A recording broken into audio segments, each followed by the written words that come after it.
Dans cette vidéo, nous allons passer notre cœur au scanner. Tout de suite, après le générique. Bienvenue, chers amis. Bonjour à vous tous. Nous revoilà avec un petit café ce matin. On espère que vous avez préparé le vôtre. Ouais. Vraiment, c'est avec un cœur reconnaissant que nous venons partager avec vous ces capsules Spark Bible en ce début de journée. Alors on vous invite ce matin encore à partager ces capsules Spark au cœur de la parole. Si elles vous bénissent, elles béniront vos amis. Amen, alors amen. n'hésitez pas à partager les. Alors aujourd'hui, nous abordons un sujet extrêmement important. Oui, le scanner du cœur. La première des choses pour que le cœur soit scanné, c'est de s'examiner soi-même. s'examiner soi-même. Voyons des exemples dans la parole de Dieu. Par exemple, le fils prodigue, le fils qui est parti du père, qui avait réclamé son héritage. Je vous invite à lire la parabole de ce passage dans Luc, l'évangile de Luc, au chapitre 15. Et en fait, ce fils se retrouve à dilapider toute la fortune que le père lui a léguée. Et alors qu'il a fait n'importe quoi avec son argent, il va se retrouver quand il n'a plus rien. Dans une situation catastrophique. Après avoir tout dilapidé, il se retrouve assis au milieu des cochons. Qu'il gardait, il n'avait plus rien à manger.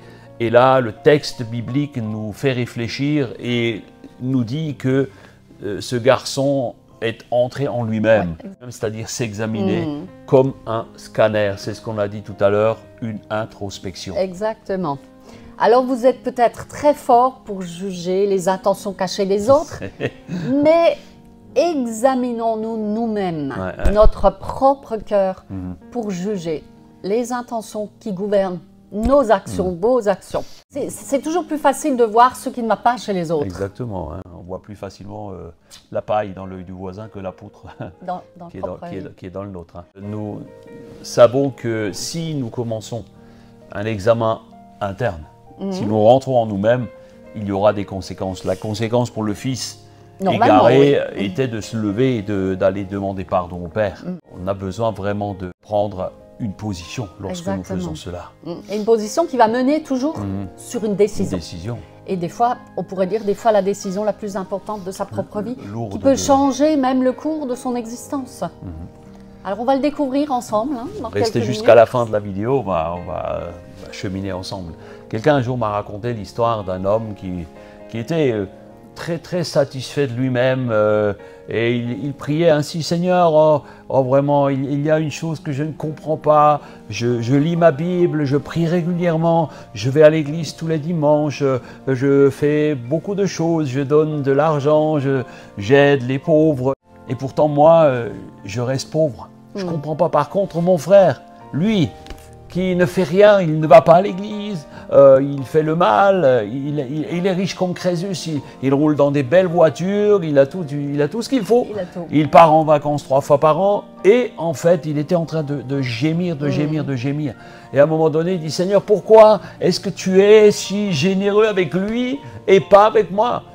Alors, à un moment donné, il ne savait plus quoi dire, il reste en silence là et puis...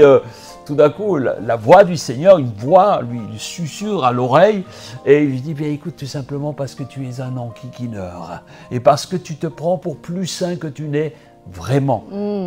Et d'ailleurs, il y a un verset dans la parole de Dieu qui nous en parle. Qui dit, le Proverbe 16 au verset 2 qui dit: chacun pense agir toujours correctement, mais le Seigneur examine le fond du cœur.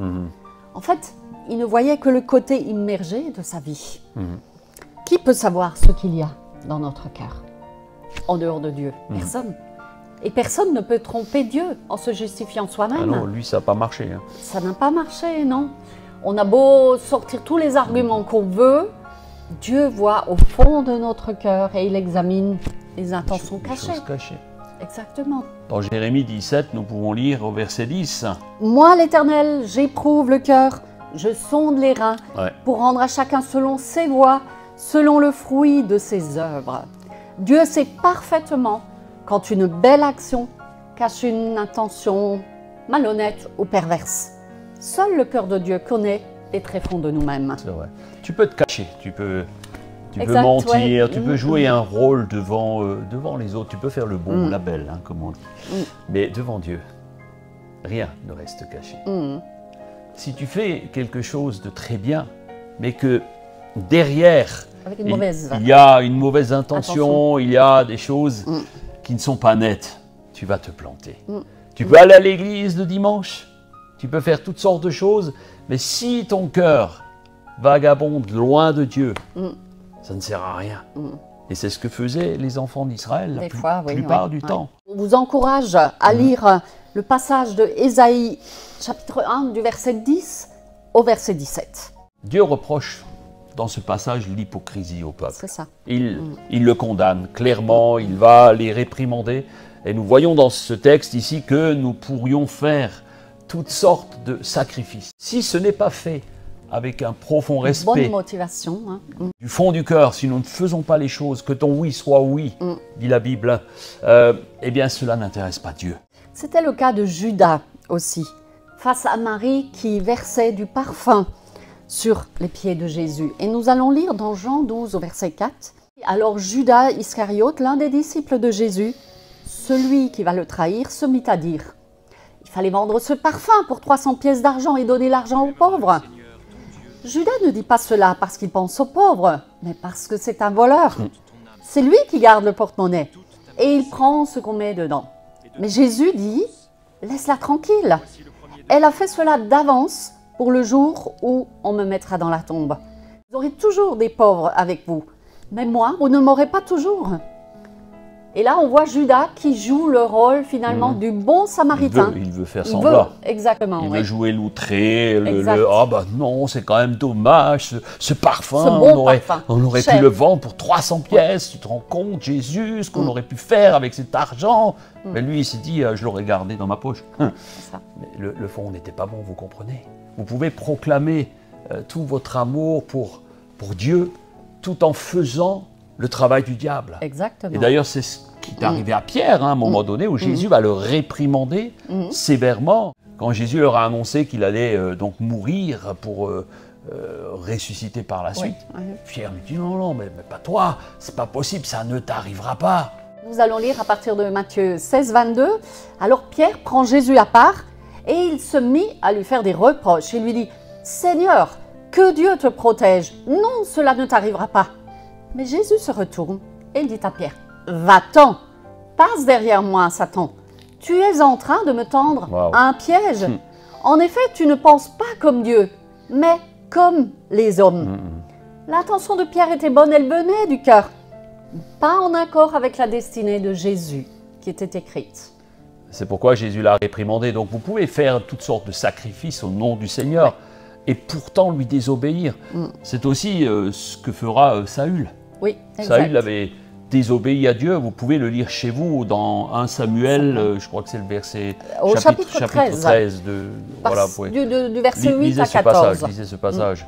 Saül a offert un sacrifice alors que Samuel devait venir, le prophète Samuel, sacrificateur, devait venir pour faire ce sacrifice. Mais Saül était impatient. Et alors il dit: bon, il n'est pas là, Samuel, j'ai pas le temps, allez, je suis le roi, je vais faire le sacrifice. Et ça va lui coûter la royauté. À cause de la désobéissance, à cause de son impatience, son orgueil aussi, son impatience, son cœur hautain et mauvais. Vous pouvez prier pour de mauvaises raisons, oui. C'est ce que faisaient certains chrétiens du Nouveau Testament, comme Jacques nous le rappelle au verset 3 du chapitre 4. Vous demandez et vous ne recevez rien. C'est que vous demandez mal. Vous demandez seulement pour satisfaire vos désirs mauvais. Voilà ce que disait Jacques. La Bible affirme: chacun pense agir toujours correctement, c'est ce que nous avons vu, mais le Seigneur examine le fond du cœur. Et le Seigneur cherche dans notre cœur un ingrédient essentiel, qui est l'amour. L'amour. Qui est censé venir du cœur. Alors, en conclusion, on pourrait dire que toutes vos actions devraient être motivées par votre amour pour Dieu, votre amour pour Jésus et pour les autres. Alors, examinez, scannez avec honnêteté ce qui se cache derrière vos actions, vos pensées, et demandez au Seigneur de vous montrer ce que lui voit au fond de votre cœur. Prions ensemble. Amen. Seigneur, tu nous montres à chaque fois Ouais. que nous devons être vrais devant toi. Mm. Nous voulons vraiment nous approcher de toi avec un cœur sincère. Nous ne voulons pas nous laisser envahir par nos émotions et nous voulons nous tenir à chaque fois sur la brèche en étant en accord avec toi. Amen. Oui, nous voulons examiner notre cœur de façon honnête afin que tu puisses nous bénir. Donne à chacun d'entre nous de nous examiner à chaque jour dans notre vie. Par le nom précieux de Jésus. Amen. Et nous allons terminer par la citation qui vient de Jacques-Bénigne Bossuet, qui dit « Une étincelle d'amour de Dieu est capable de soutenir un cœur durant l'éternité. » Prenez soin de vous. Prenez soin de votre âme et à la semaine prochaine.